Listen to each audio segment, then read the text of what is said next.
The federal government, state government, and local government council shared a total of 1.928 trillion naira as federation account revenue for November 2025, reflecting a notable month-on-month decline in distributable funds. This allocation was made at the December 2025 meeting of the Federation Account Allocation Committee held in Abuja.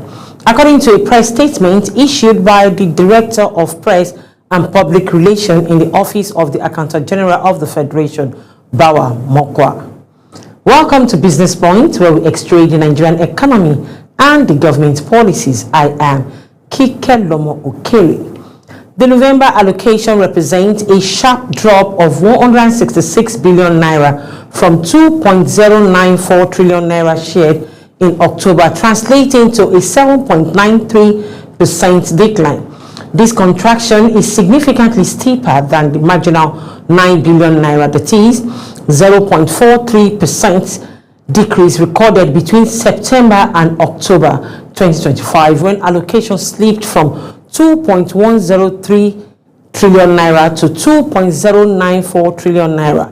The FAC communique explains that the 1.928 trillion naira shared for November was made up of 1.403 trillion naira in statutory revenue, 485.838 billion naira from value-added tax, and 39.646 billion naira from the electronic money transfer levy. Total gross revenue available for the month stood at 2.343 trillion naira, out of which 84.251 billion naira was deducted as costs of collection, while 330.625 billion naira was set aside for transfers, intervention and refund, as well as savings. Revenue inflow weakened considerably during the period, with sharp decline recorded across both oil and non-oil tax sources. Gross statutory revenue for November stood at 1.736 trillion naira, representing a fall of 427.969 billion naira compared to 2.164 trillion naira recorded in October. Similarly, gross VAT revenue declined to 563.042 billion naira in November from 717.827 billion naira in the previous month, a reduction of 156.785 billion naira.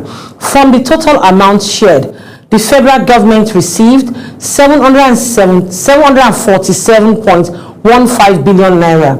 State government received 601.731 billion naira, while local governments council got 445.266 billion naira. Oil producing states received 134.355 billion naira as 13% derivation revenue. A further breakdown of the statutory revenue shows that of the 1.403 trillion naira distributable amount, the federal government received 668.336 billion naira. States got 338.98 billion naira, and local government received 261.346 billion naira. In addition, the derivation allocation from VAT pool of 485.838 billion naira, the federal government received 72.876 billion naira, states received 242.919 billion naira, and local governments got 170.043 billion naira. Proceeds from the electronic money transfer levy were also shared with the government, with the federal government receiving 5.974 billion naira, states with 19.823 billion naira, and local government with 13.876 billion naira. The FAC communique attributed the weaker November allocation to widespread decline across major revenue sources, while excise duty recorded a moderate increase. Key revenue lines such as petroleum profit tax, hydrocarbon tax companies, income tax, capital gain tax, oil and gas royalties, import, CET levies, VAT, EMTL, and various fields all experienced substantial drop during the month. Despite the November slowdown, the chairman of the Revenue Mobilization, Allocation and Fiscal Commission, Mohammed Shehu, disclosed that inflow into the Federation account rose to 23.06 trillion naira in the first 10 months of 2025, driven by ongoing fiscal reform, improved audit and stronger coordination among revenue-generating agencies. However, structural dependence on FAAC allocation remains a major concern.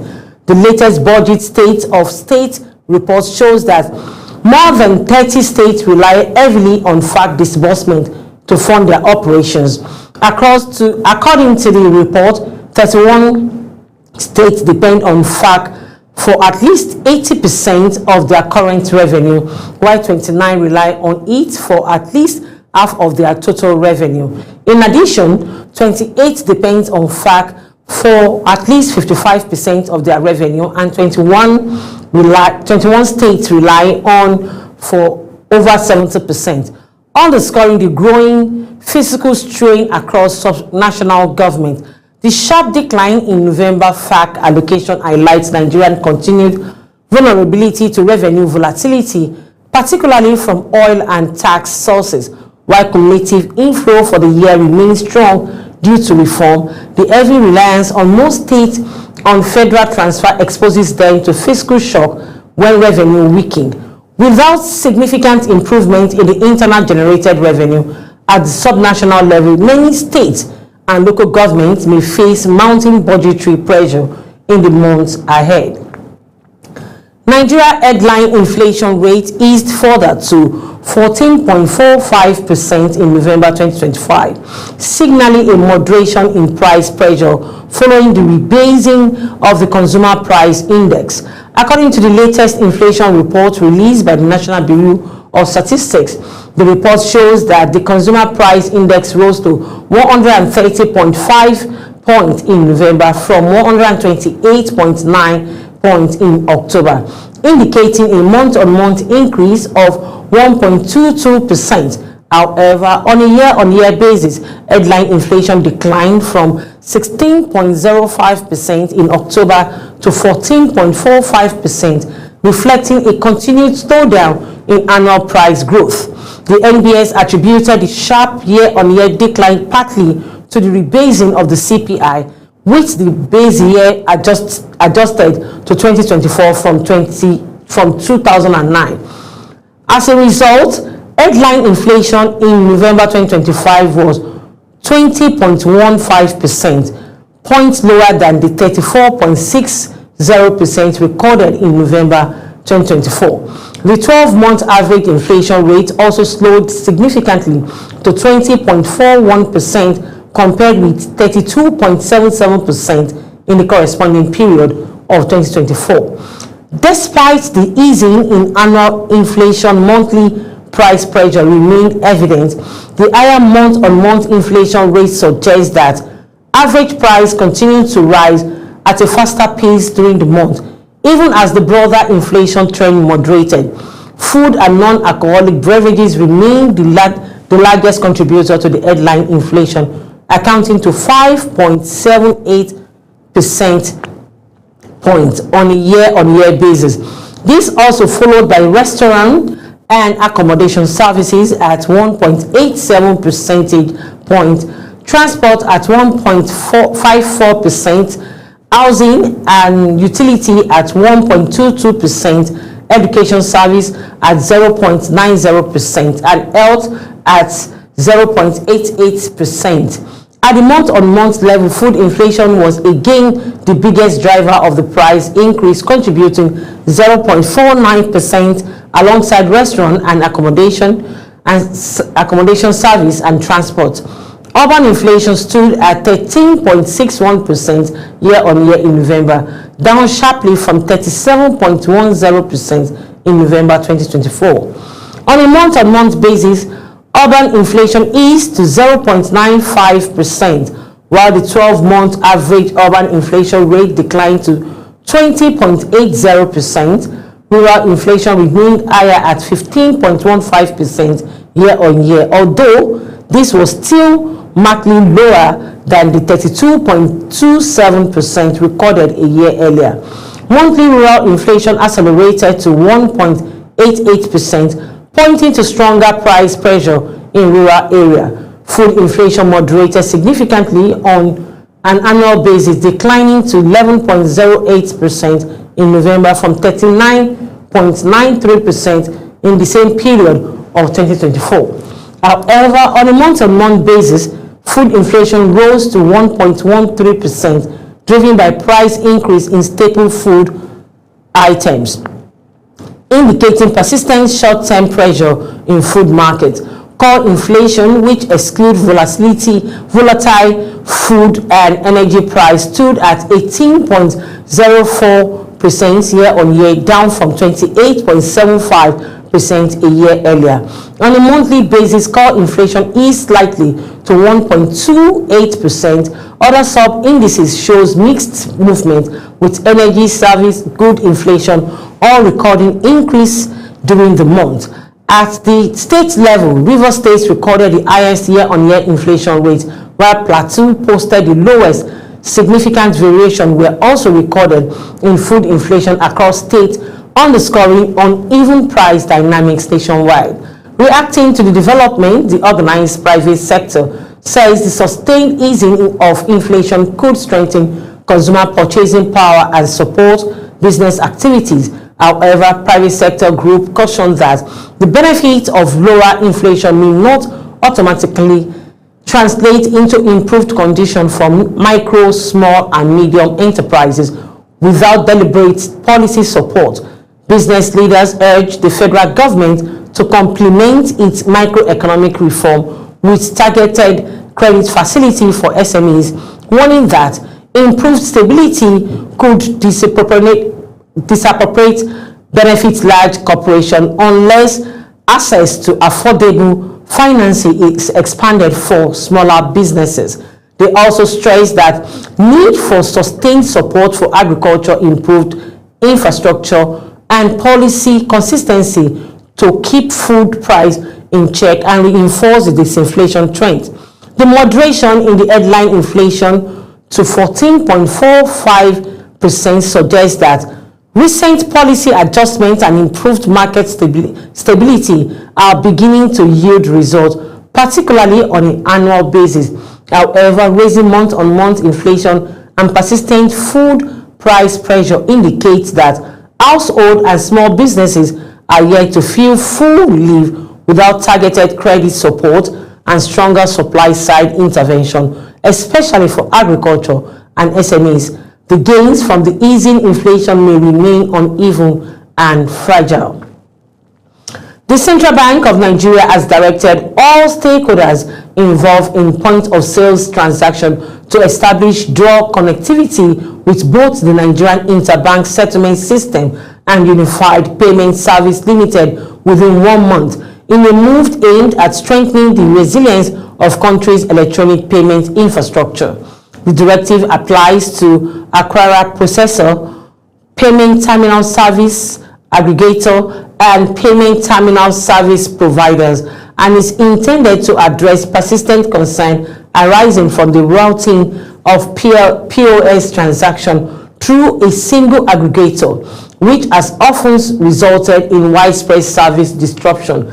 The Apex Bank issued the directive through a circular signed by Director of Payment System and Supervision Department, Dr. Rekia Yusuf. The circular built on an earlier CBN directive issued in September 2024, which sought to improve efficiency, reliability, and consumers' confidence in the payment system. Under the new guidelines, all affected institutions are required to establish and maintain active connectivity with 2 licensed payment terminal service aggregators, NIPS and UPSL. The CBN also mandated that configuration of POS transaction routing system to support seamless and automatic failover between the 2 platforms, ensuring uninterrupted service during period of downtime or technical failure. In addition, the directive requires periodic testing and validation of dual connectivity framework. These tests to be conducted by NIBSS and UPSL in collaboration with regulated financial institutions are expected to confirm the effectiveness of redundancy arrangement, failover mechanism, and overall system robustness. To improve transparency and responsiveness, the CBN further directed that NIBSS and UPSL must provide real-time notification to banks in the event of any system downtime or service disruption. The aggregator are also required to formally notify Director of Payment System Supervision Department within 24 hours of any disruption, detailing the nature of the incident, its causes, and the correct action taken. All regulated financial institutions and payment service providers have been given a strict 1-month timeline from a date of the circular to full implement the directive and align their system with the new requirement. The CBN's push for the mandatory dual connectivity reflects a growing emphasis on payment system stability as POS usage continues to expand nationwide by reducing dependency on single transaction aggregator. The directive is expected to minimize service outage, protect merchants and consumers from transaction failure, and boost confidence in the electronic payment. However, the tight 1-month implementation window may pose operational and cost challenges for smaller payment service providers, making effective coordination and technical support critical to successful compliance. Nigeria spent a total of 8.64 trillion naira on importation of boiler, machinery and appliance in the first 9 months of 2025, underscoring sustained industry activities and ongoing infrastructure expansion across the country. The figures are contained in the Foreign Trade in Goods Statistics released by the National Bureau of Statistics, which shows strong demand for mechanical and electrical equipment critical to Nigerian productive sector. The category of boiler, machinery and appliance covers a wide range of equipment used for power generation, heat production and mechanical operation in domestic, commercial and industrial setting. It includes power generation machinery, heavy industrial equipment, electrical appliances, heat system and specialized machinery used in construction, manufacturing, oil and gas and other large-scale commercial activities. A quarterly breakdown of the data shows that Nigeria imported machinery and related equipment valued at 2.87 trillion naira in the first quarter of 2025, followed by 3.18 trillion naira in the second quarter of 2025 and 2.59 trillion naira in the third quarter. This brought the cumulative import bill for the period to 8.64 trillion naira, highlighting the country's continued dependence on foreign-made equipment to support industrial growth and infrastructure development. The 2025 figure suggests that machinery imports are on track to match or possibly exceed the 9.72 trillion naira recorded for the entire 2024 fiscal year. This represents a sharp increase from 5.04 trillion naira spent in 2023 and 4.34 trillion naira in 2022, reflecting a rapid acceleration in capital goods import over a short period. Historical data further illustrate this upward trend that Nigerian machinery imports stood at 3.02 trillion naira in 2020 and rose to 4.19 trillion naira in 2021, indicating a steady increase as the economy recovered from the earlier shock and industrial demand intensified. The growing import bills point to expanding economic activities, particularly in sectors that rely heavily on capital-intensive equipment. According to the NBS, the industrial sector grew by 3.77% in the third quarter of 2025, up from 2.78% in the same period of 2024. The service sector also expanded by 4.15%, although this was slightly lower than 4.97% recorded a year earlier. Trade data shows that imports accounted for 41.41%, of Nigerian total trade in third quarter of 2025, amounting to 16.12 trillion naira. This represents a year-on-year increase of 5.51% and a quarter-on-quarter rise of 5.47%. All right, let's take a quick short break now. We will be right back. Stay with us. Don't go away.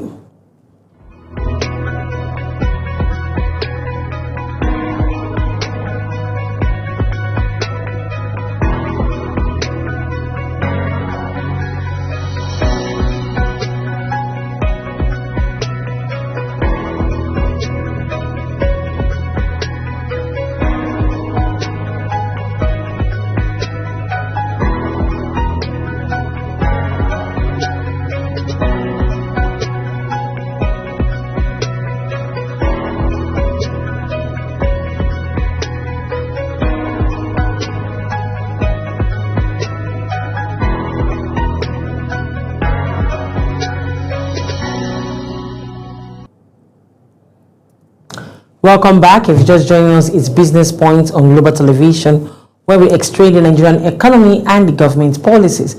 The Nigerian Port Authority recorded a 1,085% increase in export laden container in the third quarter of 2025, as total cargo throughout rose to 33.52 million metric tons, marking one of the strongest quarterly performance by the authority in the recent year. Operational data released by the NPA shows that overall cargo handled during the period increased by 16.2%, up from 28.84 million metric ton recorded in the same period of 2024, reflecting rising trade activities across Nigeria's seaport. Containers operation were a major driver of the improved performance.